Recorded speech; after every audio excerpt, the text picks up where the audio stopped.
Guys, it's LivSims and welcome back to another Sims 4 speed build video. Today I am building my sparked golden age submission. It is a small home, so it's 100 tiles, and I actually found a picture on Pinterest that I thought was really cool. It looked like it was a desert home and it was really brightly colored, and I've actually never built in Oasis Springs before, so I decided to give it a try. And then a few days into starting this build, the sparked submission challenge rules came out, and I had kind of had the idea that this home would be for an elder from the beginning, so it kind of worked out that the competition was for golden age, or was called Golden Age, and it was for an elder sim, so I decided to roll with that. Initially, my inspiration was kind of from the TV show Grace and Frankie.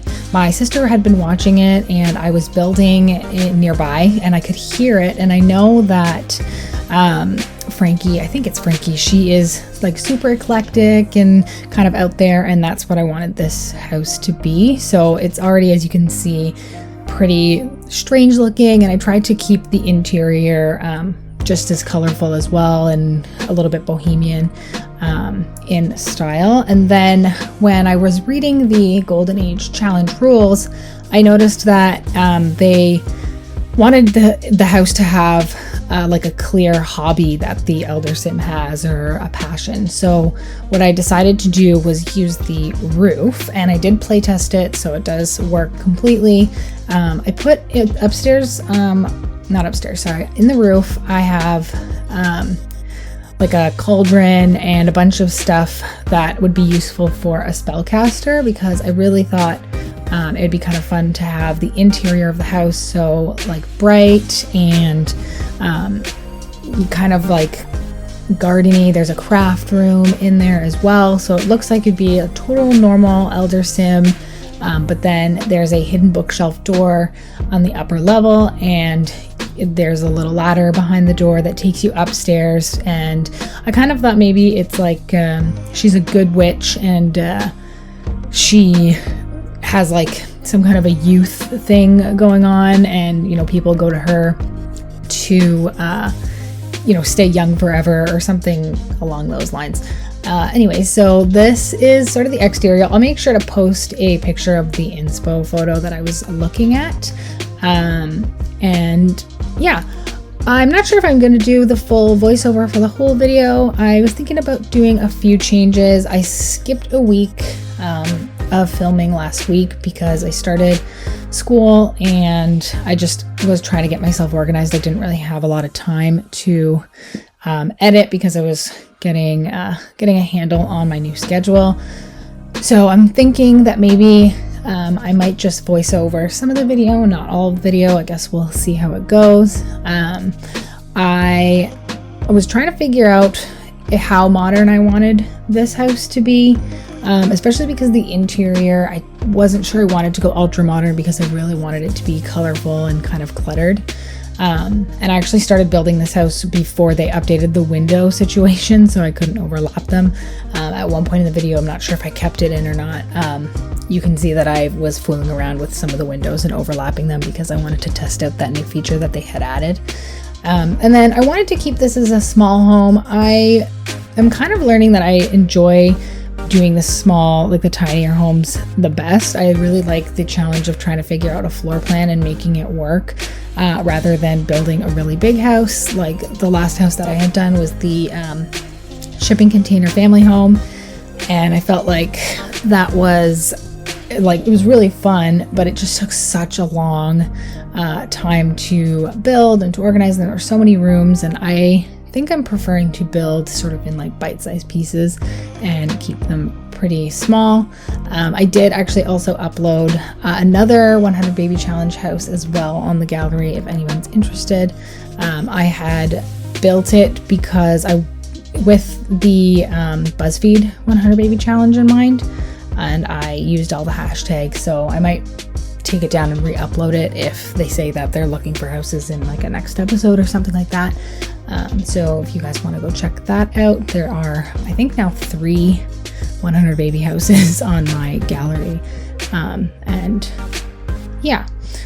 So for the interior, as you can see, I changed the floor a few times. I was trying to figure out a floor plan. I knew I wanted the kitchen to be in that corner there where the arch is, but I just couldn't figure out what style I wanted. I was looking at a lot of like desert inspired homes on Pinterest and on Instagram, and a lot of them had this like clay tile feel, a lot of white walls, but I really wanted to use the tiles from Jungle Adventure because it really felt like those would match the sim that I had in mind that would be living here.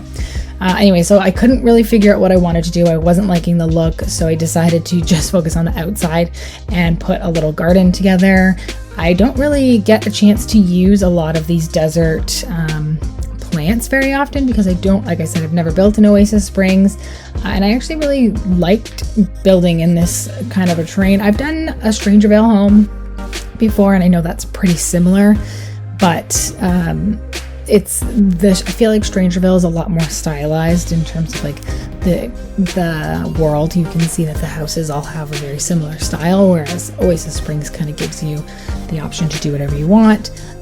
But anyways, I'm just adding a few of these garden decorations. Again, it's not something that I normally use. I feel like it's a little bit tacky, but the sim that I had in mind when I was doing this, like I felt like she's pretty tacky, collects a lot of things, has, you know, the gnomes all over the place, especially like the cute ones on the little flamingos, and it matches the bright house. So I thought that they would be a little bit of a nice touch. I also used quite a bit of stuff from Debug. I really liked that fence. I thought it matched the house and the world really well.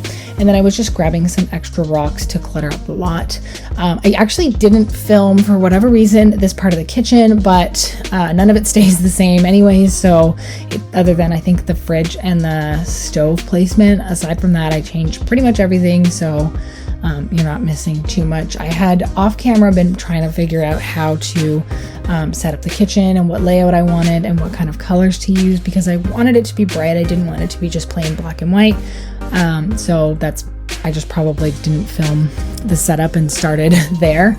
But I ended up changing the colors of the cabinets there because I wanted to try to pull colors directly from the tiles that I chose. I wanted to go with the pink and yellow, something a little softer but still pretty patterned. So I ended up going with the base game blue cabinets because it kind of matches the blue in the wall there. And then what I ended up deciding to was, at this point, I'm like, okay, I had in mind that I wanted to do the Sparked challenge. I had figured out that I knew I wanted this person to be kind of like a secret spellcaster, so I wanted to try to put little items around the house from Realm of Magic that weren't too obvious. So I used a couple of the wall decorations that have like the hanging herbs and stuff like that.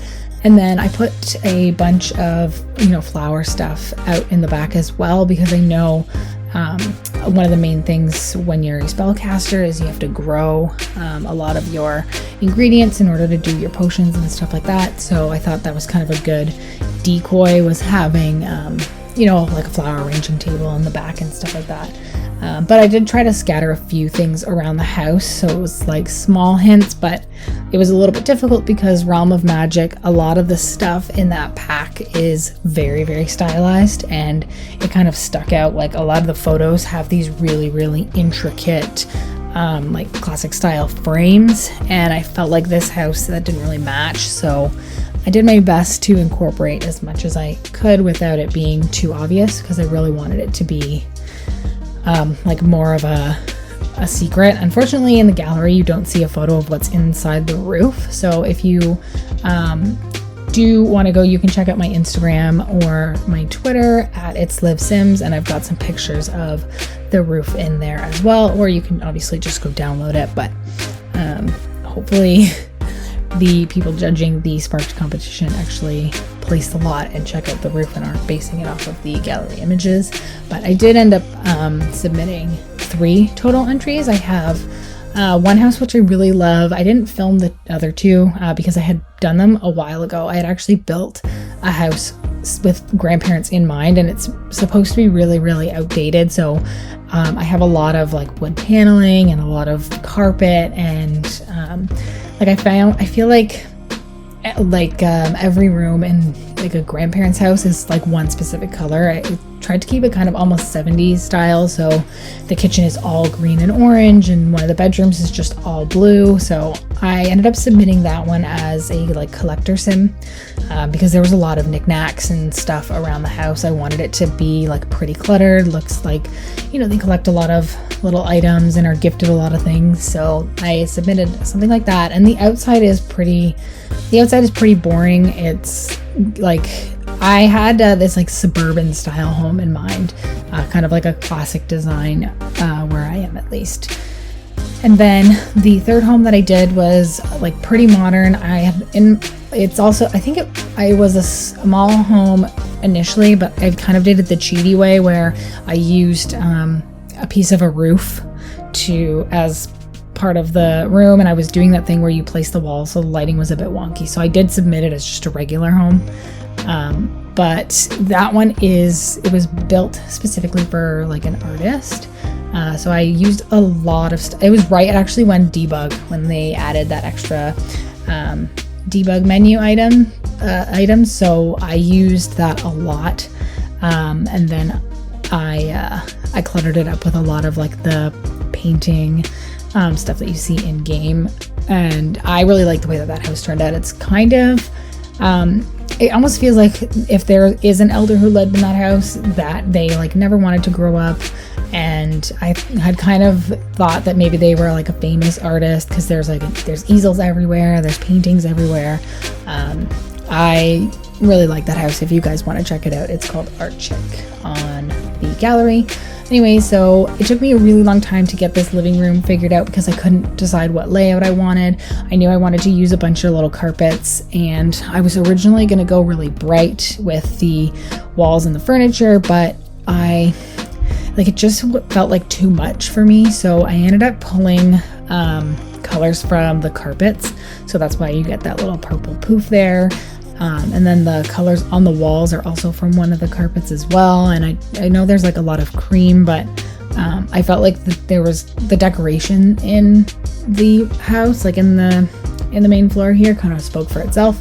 So I tried to do my best with keeping it kind of bright, but also a little bit classier.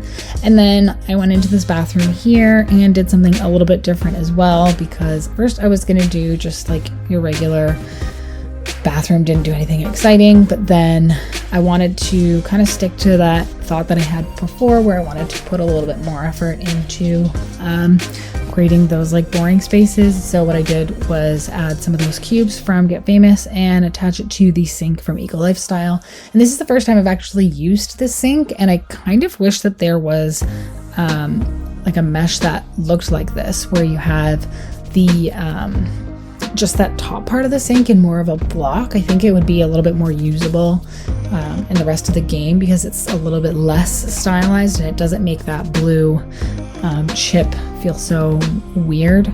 Anyways, so I was trying to figure out the color scheme. I ended up going black and white because I wanted to keep the bathroom, I guess, a little more muted, and I really liked the way the sink looked. And I wanted to use some pattern on the wall, and that was kind of the best option that would match. And then just getting upstairs, I was trying to figure out how I wanted to do the hidden bookshelf wall, and it took me again a little while to figure out where I wanted to put the bedroom, if I wanted to include some kind of a like hidden closet, because originally where the bedroom is, that was where I was going to put the like spellcaster room. But then I felt like if it was really supposed to like look like just a regular home, I thought it's so silly that I went this deep, but I was thinking if someone came over and there was just like, you can see the size of the house and you go upstairs and you can only see one room and then like a random closet, it just felt a little suspicious. Like, where's the other half of the upstairs? And then I had the windows there. I was trying to mind those. So I ended up figuring out that I could use the roof. So off camera, I did play test it to make sure that you could walk around the roof and get around, and it worked out perfectly fine. So I decided to use the roof because it's a little more unexpected and I didn't have to worry about any windows. And thankfully, now that we have ladders, that worked out really, really well. And then I had an opportunity to have a double bed in the bedroom with a few other things. I wanted to use the rocking chair in a house for an elder because they have, that special interaction. And then originally I was going to continue on with doing some kind of a fancy wall, but it didn't really feel like it fit the theme of the house, like with the wooden panel. So I decided to, again, pull colors from the rug and use that for the walls, which kind of seems to be like the theme of this build was, colors from either pulling colors from the floor for the walls or pulling colors from the walls for the furniture, which I guess is just like normal, just like what you would do anyways. But I know I haven't had the opportunity to like match the wall color right down to the carpet color. But I really like the way that the bedroom turned out. I tried to keep it cluttered as well, and I put a couple plants around, and I'm not sure if this house necessarily screams elder, but again, like it's a little bit eclectic and in nature, and there are tons of different types of old ladies, I guess, so it could work, I think.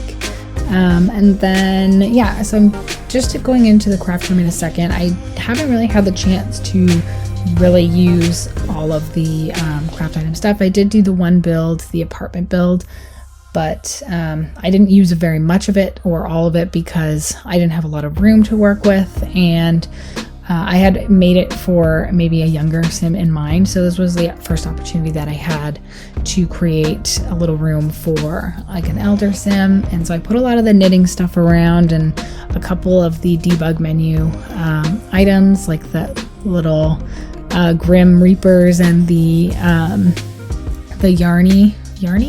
No, I don't think it's Yarny, but anyway, so I put those there because I thought it was kind of like a little hint to what's going on upstairs. I didn't want to put the overly cutesy items all over the place because then it just didn't feel like the sim that I had been describing. And then I was gonna do that crazy colored wall, and then I think I changed it after a little bit because it just felt like too much. And I wanted to keep it colorful, but I didn't want to make it look like a kid's playroom, and that's kind of how I was feeling when I finished. So I think I changed that wall and then added a few more decorations so it still looked kind of busy but not so childish, I guess. And then again, that nifty knitting rug from Debug makes an appearance in my build yet again. I think I've ever since that pack came out, I'm pretty sure I've used this rug in almost every build. Even off camera, my own gameplay, I'm pretty sure I've added that rug into my build. So but I just think it's a nice, like, simple rug. It's the perfect size, and it kind of matches every style. So I use it a lot. And then I am just finishing up with this, and it took me a little while to figure out the upstairs because I had to consider the peaked roof and make sure that there wasn't going to be anything sticking out or anything that you could see, and that everything was accessible. So there's a lot of up and down. So mind the camera for some of it. It just took me a little while to get it figured out. I didn't want it to just be a culvert up there. I wanted it to really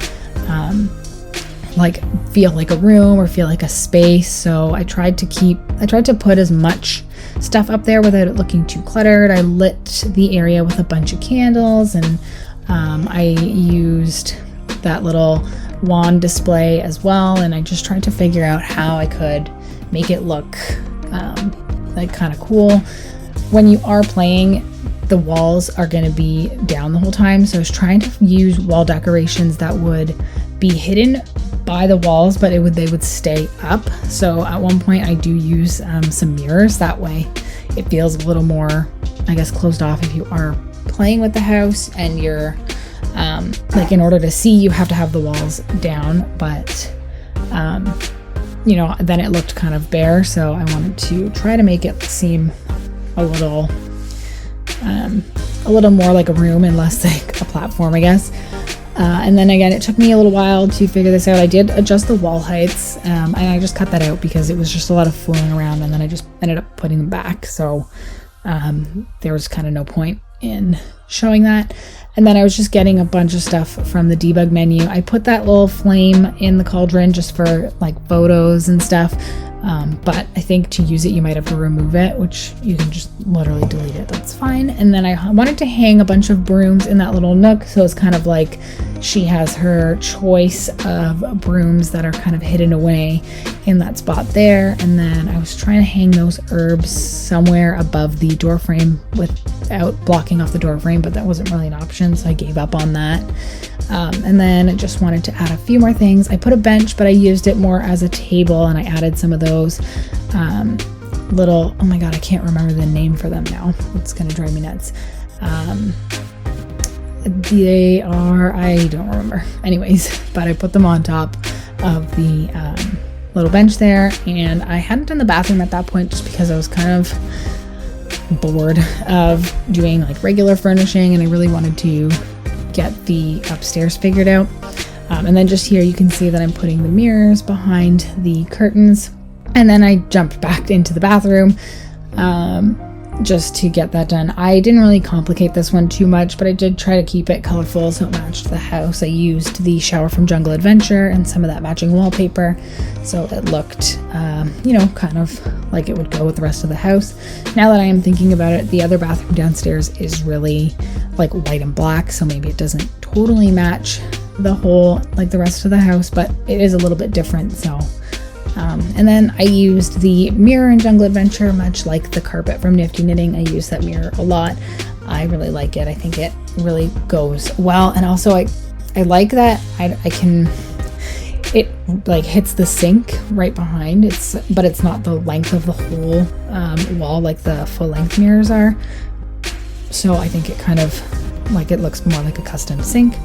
And then I'm going to, I think, get into the backyard in just a second. I used a lot of debug stuff in the backyard as well, because I really wanted the landscaping to look like the rest of the world and be pretty authentic. So I did use a lot of stuff from debug. I tried to speed that up as much as possible, and then I did cut out at this point. I had added some of the flat fences from, I think it was Get to Work, that are just lines on the floor, and I put them underneath those debug fences, because if you don't have them there, the Sims will just walk right through that fence, because that, like, unfortunately that's the problem with debug, is that your Sims can walk right through any kind of a fence or a wall. So you should always kind of put the little fence underneath. That way you don't have some weird stuff going on. Anyways, like I was saying before, I put in a bunch of little flowery spots, a couple of little pots and different lights around, just to make it look a little more tacky. And then I really wanted to do something with the wall. And I was toying around with a bunch of different wall decorations. I wanted to use those fairy lights a lot throughout the house, because I just felt like they matched the, I guess, overall style. So I ended up using those little wall decorations from Dine Out, some of the lights from Parenthood, and then those flower pots from, or the like flower wall decorations. I think it's from Get Famous. And then I just added a few more little things around, a little bit of those little gardening tool items from the decorations, and then the baskets are from Debug, and I just added some flowers. They're totally useless, but I thought they looked kind of nice. And then I wanted to add some patio furniture to make it look a little more homey. I actually spent quite a bit of time on this backyard, which there isn't like a pool or anything, so I spent quite a bit of time on like the garden and trying to add little clutter items to make it look, you know, like a homier place. And I added a bunch of like gnomes in the garden and a ton of flowers, because I wanted it to look like a complete house. So I'm just kind of wrapping up on this side, and then I think we're going to be getting into the screenshots. I hope you guys like this video. Thank you so much for watching. You can find me on everything at ItsLivSims, and yeah, I will see you guys next week.